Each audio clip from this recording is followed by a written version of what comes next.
If it's a day called today, we're talking guitars and life. Well, welcome back everybody to another exciting episode of TED Talks Telecasters.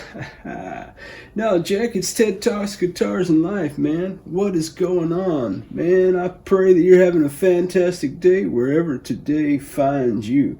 You were looking at the body of Old Red. Old Red was a $50 purchase. I purchased a guitar body and a guitar neck from a gentleman because I was looking for a Telecaster body. The neck came with it. We'll do the neck in a completely different video. In this video, what I want to do is talk about this guitar body and a few things that we need to do to it as we await parts to arrive. So my friends, if you fancy an adventure with a Tele body, why don't you run on out to the kitchen, Jack, grab yourself a Diet Coke with some popcorn. Meet me right back here at the workbench.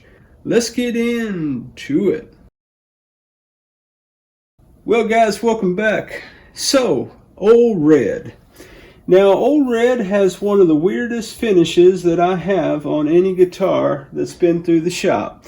I don't know that this is paint or plastic. I believe it is some kind of plastic coated film type thing because you can tell this crack right here.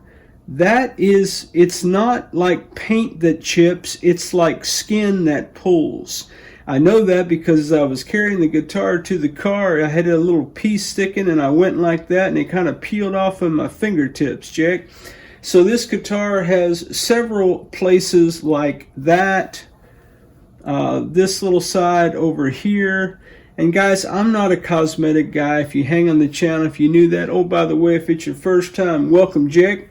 Come back anytime and hang out with us at TED Talks Guitars and Life. Got a little bit of a little dent right there. And right here you can see a chip. Now again, if you could see what I see, it looks like kind of a vinyl. I could just kind of, if I wanted to, I'll get my fingernail under there and just pull on that, and I imagine a good section of this would come off. Under both of the strap buttons we have some love marks. Here's one on the back. Here's another one on the side. Here's a little kind of gash. Here's a small one on this side. So anyway, guys, I'm not going to bore you with the rest of them. I do have one right there.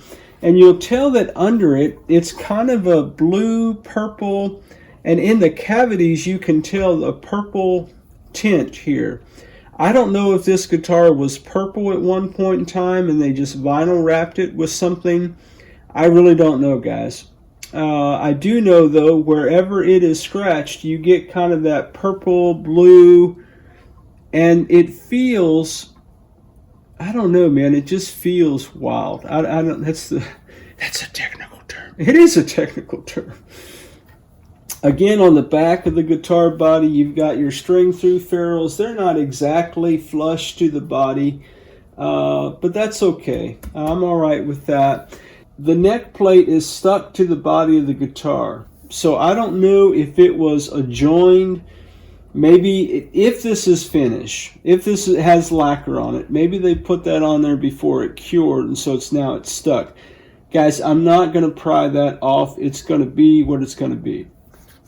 And again, the plate says custom built by Grover Elrod, #1.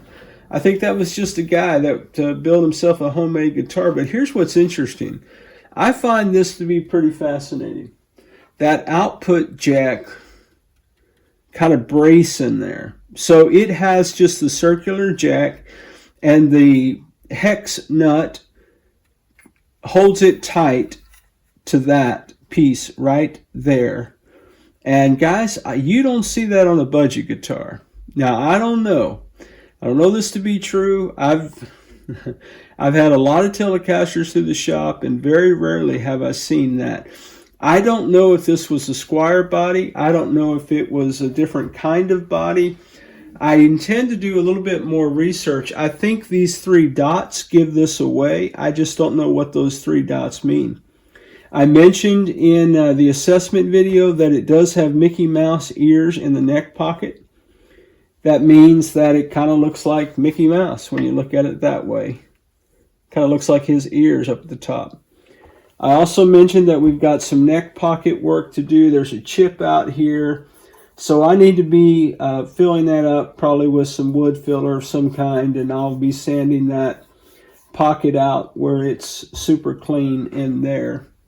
But here's the other thing I was thinking, guys. The body, to me, it just looks a little dull, particularly on the edges. Now, I get that it's like a sunbursty kind of a thing, okay? But it just doesn't pop. It just doesn't sparkle. It just looks dull to me. Put it in the comments, man. What do you see? Do you see what I see? Do you hear what I hear? Copyright. It just doesn't, I don't know, man. I think the color scheme is nice. It's just kind of lackluster. So here's what I've been thinking. I've been thinking that after we do our dent repair, so what I'm going to be doing for the dents and the dings and the love marks, I will be putting a little dab of some kind of red fingernail polish, or I may look to see if I can just get some red paint somewhere. In other words, I'm going to try to match the color, kind of, sort of. Guys, it's not going to be perfect. I just wanted to put a little color on there and then put a good finish on it. The main thing is that everywhere it has a ding or a crack or a chip like that, like I said, if I wanted to, I could get my fingernail in there and I could just go to town on it and remove quite a bit of that. So I want to seal that and finish it somehow. Okay. Now, after we do that, what I'm thinking is, what if we took some shellac? What if we went back to the old bullseye, dries in minute shellac? Because the thing that I did not like about this in the Frankie, Frankie with the F, man. What I didn't like about the finish of Frankie is this shellac is super glossy, man. It's just like poppin' glossy. Like almost made wood look like fake plastic, like Batman's suit, kind of, sort of. The other thing I have is I just have some Polar Flawless Lacquer, which I used also on Frankie. So I'm just wondering, now again, I'd have to wait until after I've filled in all my spots that I want filled. What if I went to town on this, put just a coat of shellac on this, to see if that glossiness would make this pop a little bit more? That's what I'm thinking, guys. Put it in the comments. What do you think? Will that work? Will it not work? Is that a recipe for disaster? Am I flirting with disaster? The other thing I'm going to do is I may hammer those, see if I can get those down just a little bit. But all right, guys. Well, that's where we are in the body in terms of repairs and kind of finish type things. Now, I do have one significant challenge on the body that I neglected to mention thus far, although I did mention it in the assessment.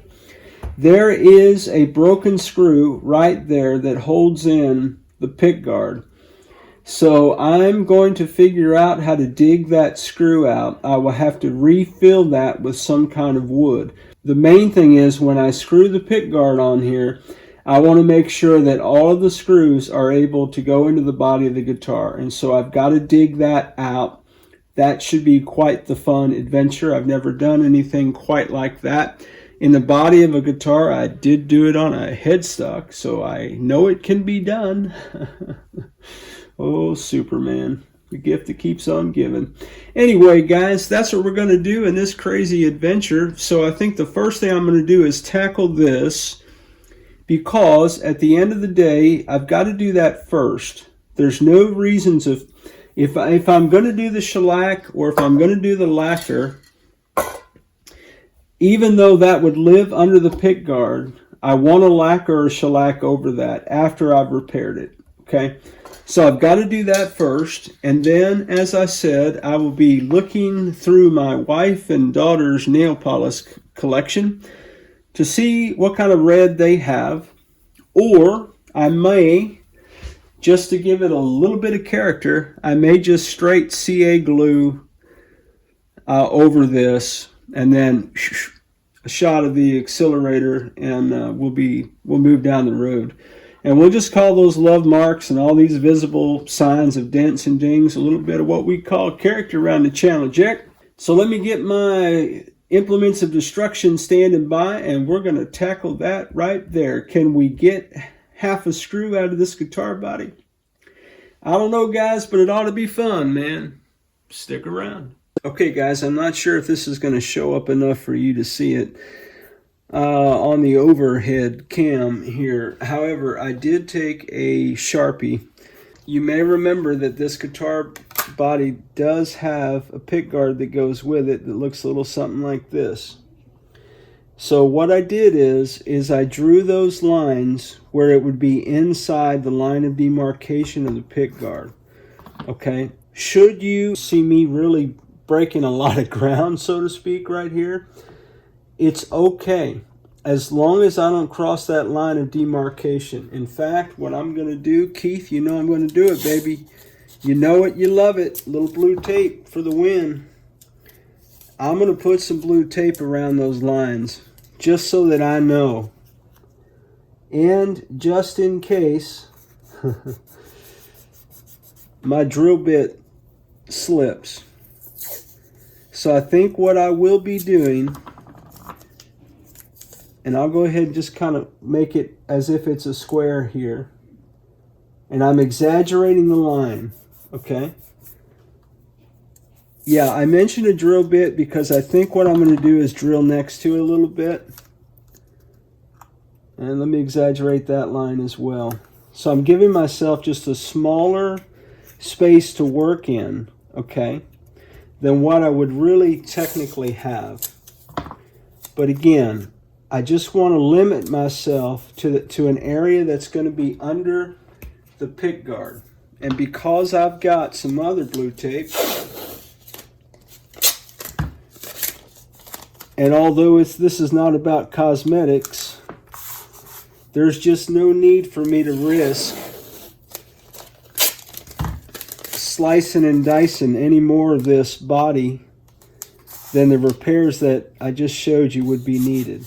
Okay? So, overkill or not, I'm going to do this. And really what I should do, if I was wiser than I am, I would probably double all that. In fact, I'm going to, guys.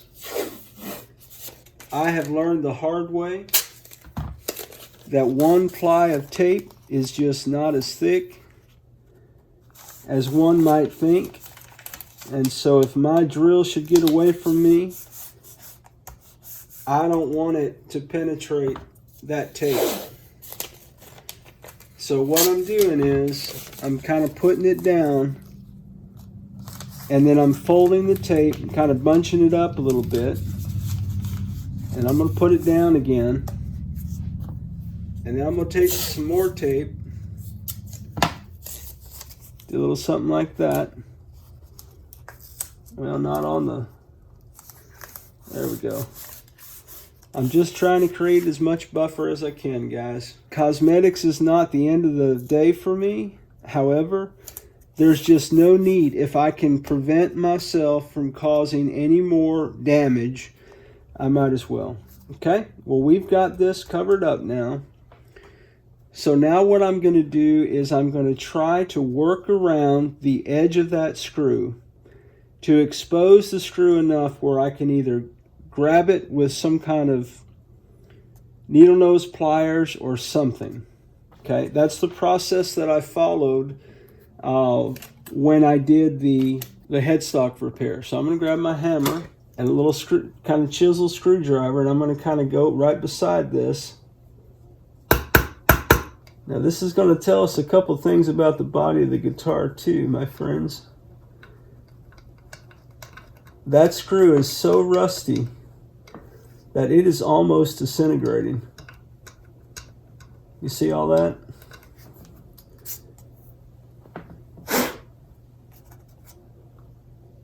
Alright, I'm just going to kind of follow suit with that. And again, I can always I can always fill this hole back up. I'm not worried about the hole that I'm making. I just want to get that screw out. And this is the only way I know to do that, is by giving me kind of some room to get some kind of implement of destruction in there so that I can kind of work that out. Now you may be asking yourself, Ted, could you not have just super glued a screw tip on there? Well, my friends, I could have. I just didn't want to do that. I'd rather have a functioning screw. That's just me, guys. Man, I wish you guys were here to help me do this. I know you have great ideas about this kind of stuff. I wondered if there's a better way to do it. Put it in the comments, guys. It's a good go tee shot, isn't it? Now you know why I exaggerated that line so much.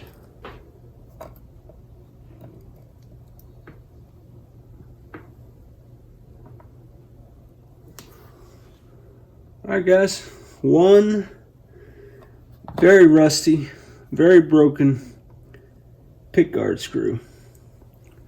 I call that a success, baby. Was it ugly? Yeah, it was ugly. Have I ever done that before on a guitar body? I have not. Like I said, I did a little minor thing on a headstock once. Nothing like that. Oh my goodness. Well, from here, I'm going to grab some Type Bond. And that dowel is a little too thick.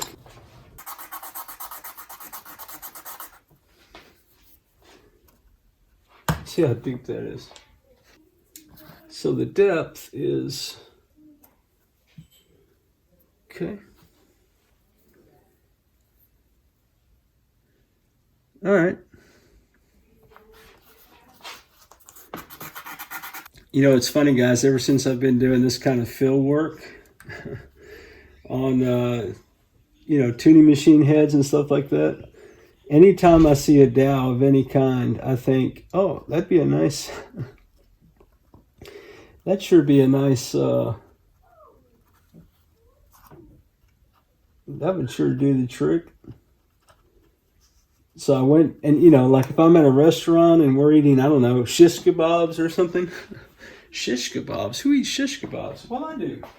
Yeah, anytime we're at any kind of restaurant or anything, or there's a wood skewer of any kind, I think, man, that'd be a nice dowel.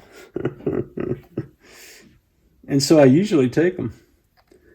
I think in my backpack over there from my recent trip, to Wichita, Kansas, for some reason I ended up with some wood dowels in my backpack. Not for some reason, for this reason, Jack. I'm just going to try to clean up some excess around it.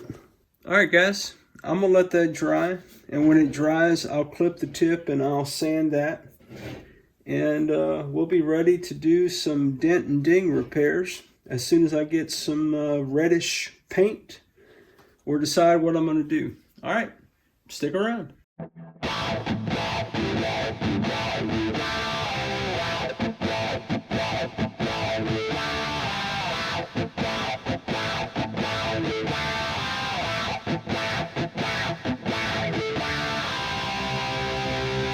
Well, all right, my friends, it is the next day and we are working on some dents and dings. That is a UV flashlight. These are UV sunglasses. I had them off momentarily just so I could adjust the camera. You'll have to forgive my voice. I'm still fighting with whatever it is Chris gave me.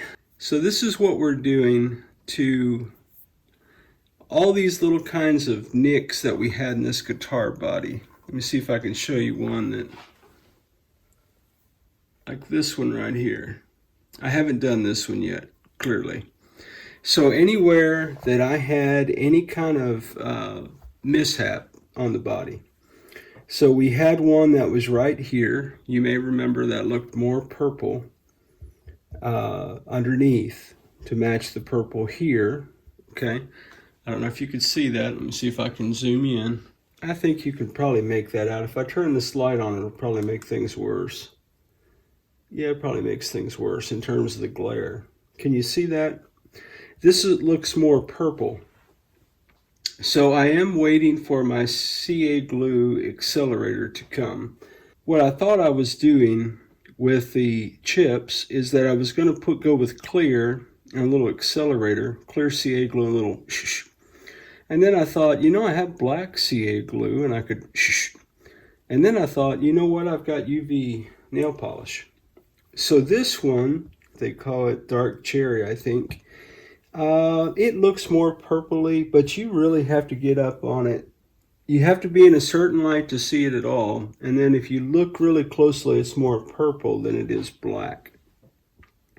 That got me thinking that I also have black UV polish.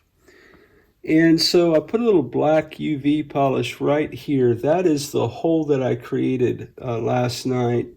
Filled it in with some tight bond and a dowel and drilled through the pick guard. All right. So I thought, well, that looks pretty good. So then I started on the sides here.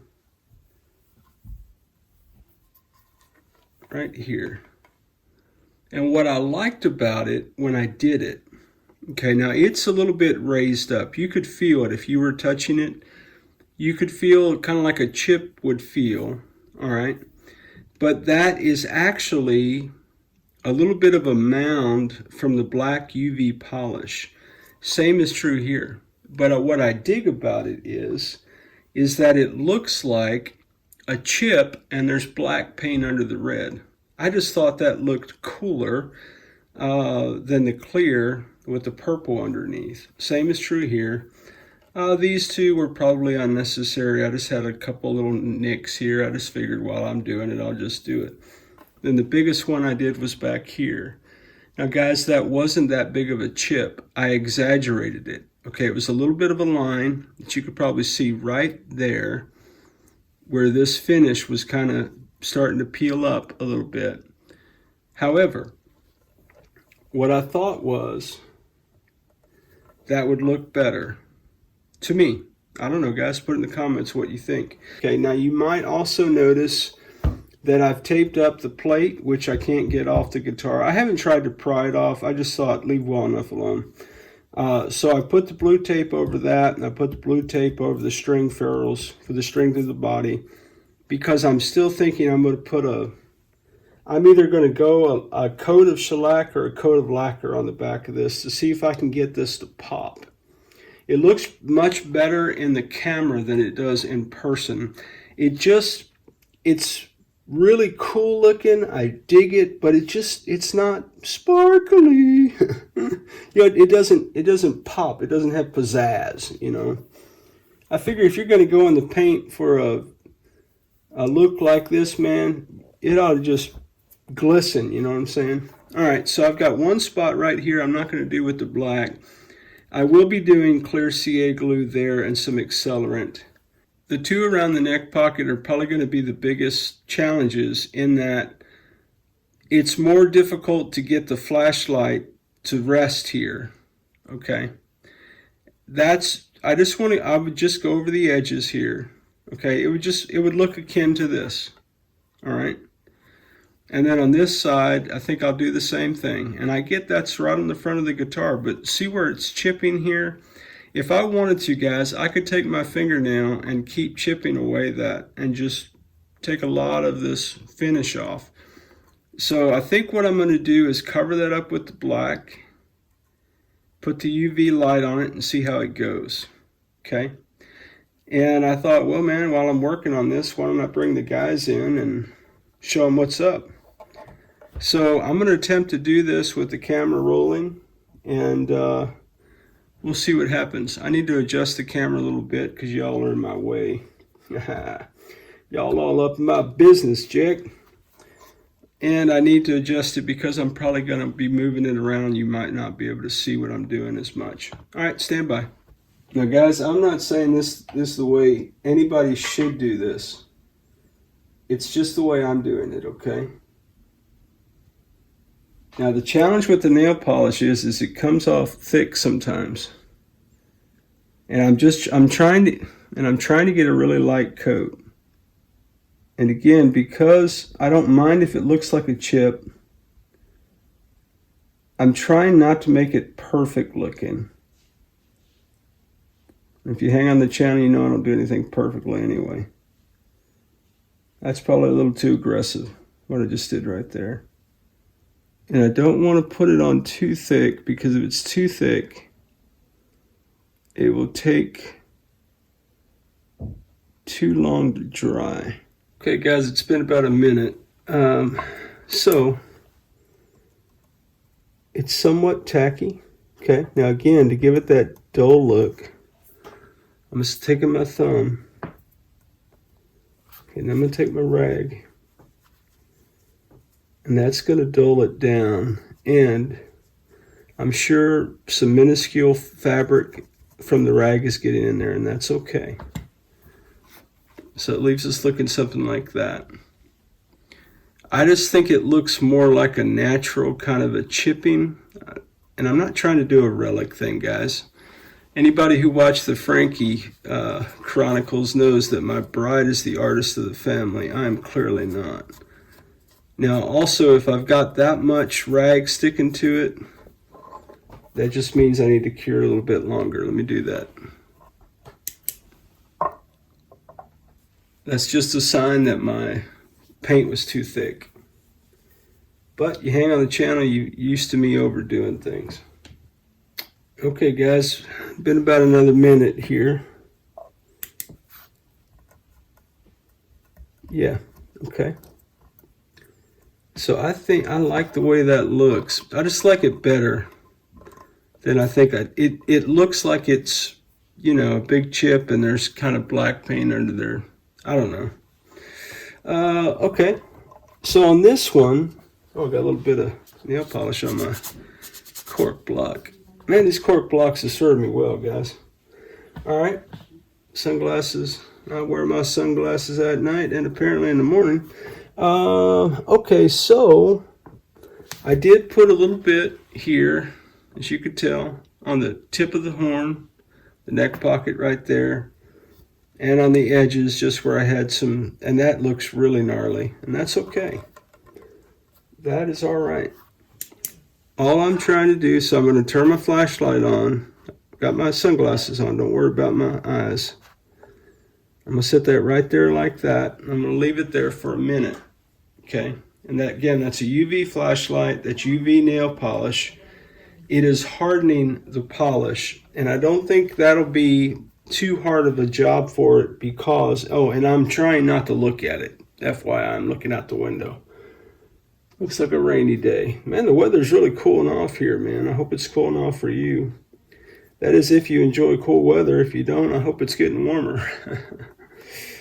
Yeah, so because that's a very thin, light coat, it shouldn't take much longer. Now, sometimes you have to get creative with your flashlight. I'm trying to give it an even light all over the repair. So I've kind of finagled my flashlight a little bit. Couple interesting things while we're hanging out. I mentioned these 3 holes here. These are CNC machine indexing holes. And I think I mentioned that it does have a humbucker cavity here. And I believe I mentioned the Mickey Mouse ears. And then the third thing is I mentioned the jack cup has a plate in it and embedded in the body of the guitar. Guys, I'm not saying that this is a 1990 to 2000 Fender made in Ensenada guitar body. I'm not saying that. What I am saying is if you go out to the Googler and you ask it, what do the 3 indicators mean on a Telecaster body? The indicators being Mickey Mouse ears, 3 indexing holes for the CNC machines, and the jack cup plate, it will tell you those are common indicators of a Fender guitar body made in Ensenada, Mexico, i.e. a Fender made in Mexico, 1990s to 2000s. But anyway, can't always believe what you read on the interwebs. Wouldn't shock me though. All right, So we've done the front of that. Okay. And it's acting just the way the others did. It's just a touch tacky, so I'm going to take my rag.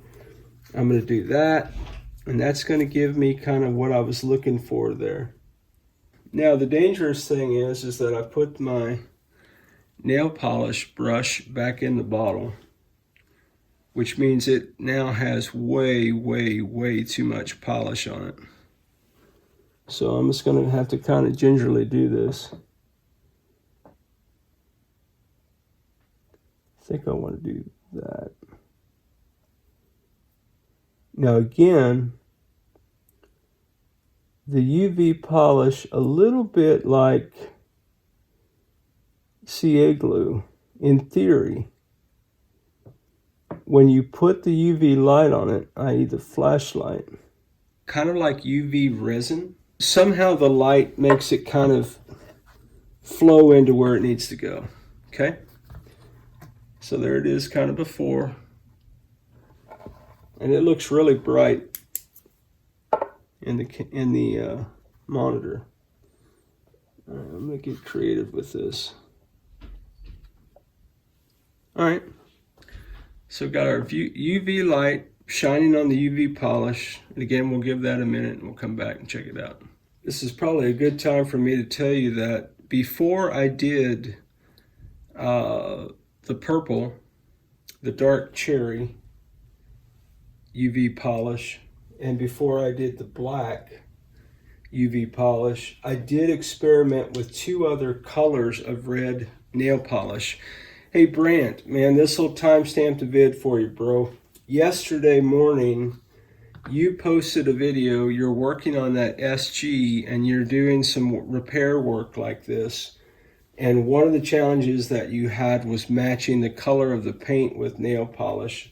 It reminded me a whole lot of the, what was that guitar? The Washburn project. Yeah, guys, you can find that journey in the playlist below. We did a similar process using similar materials for that guitar body.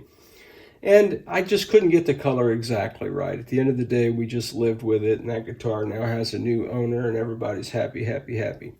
But for this particular project, I wasn't really worried about the color.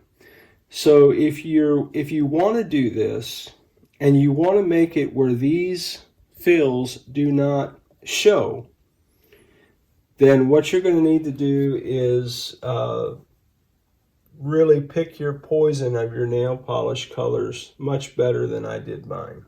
Okay, I just decided at the end of the day, Old Red, I think Old Red having this right here, I think that's just character, baby. Well, I just had a great time showing you stuff that you couldn't see. All right, we'll try it now. We'll blame the fever. All right, so right here. So I put a little bit too much on there. It was a little bit more of a glob, so it was tackier maybe than the others. So I took my thumb, I just did that, and the oil from my thumb kind of dulled it a little bit. And then I took my rag, and again, my rag is going to give it a little bit of, material off that rag, and I'm going to rub it a little bit, something like that. And I think, guys, to me, I don't know how it looks in the monitor, but to me, that looks like just a chip in the red paint exposing a black guitar body. I don't know, that's what I see when I look at it. What do you see, man? Put it in the comments. But we've accomplished 2 things. One, this is not a cosmetic assignment. All I'm trying to do is get a little bit of protection over those cracks so that the cracks don't spread anymore. Okay, guys, so now we've got all of our little dents and dings, with the exception of this one right here, which I'm going to put some CA glue, a little accelerator on later when it gets here. Player's never going to see that they're playing the guitar, but I just thought, I wanted, here's the other thing, I want to try the CA glue and I want to try the accelerant, because today is the day that I will be doing that to Strings and Pucks' Xaviere. That'll timestamp the video for you as well. Well, all right, my friends, we are done with the body work of Old Red. I did copacetically repair all the dents and dings, My accelerant did come. I used some clear CA glue on that last one I was talking about. And I took the guitar body out in the backyard and I threw three light coats of Polar lacquer on there. That's probably way too shiny, but that's what I wanted. I wanted it to look a little bit more vibrant than it did. I like the color scheme. You know, it just seemed really dull. So now we've got a little bit of pop, a little bit of pizzazz, at least in the light. I think it's going to turn out all right. So I'm going to let this copacetically dry for 3 or 4 days. Even though it says it's dry to the touch in 15 minutes and that it cures in 24 hours. That's what the can of the Polar Flawless Lacquer reads. However, I'm going to give it several days and then we'll come back in the next video and we'll begin to put the electronics and assemble this guitar. Old Red is coming together, guys. What do you think? How does that look? Put in the comments, man. Let me know what you think. Well, man, I can't thank you guys enough for spending any time with me on the channel talking about guitars and life. Special shout out to the Jacks, our channel members, for all your love, support, edification, and encouragement along the journey, my friends. Man, oh man, you guys are the best. As always, wherever you are in your guitar journey, man, I pray it's a long, smooth, safe, joy-filled ride for you, Jack. Rock on with your best selves, everybody. Catch you down the road.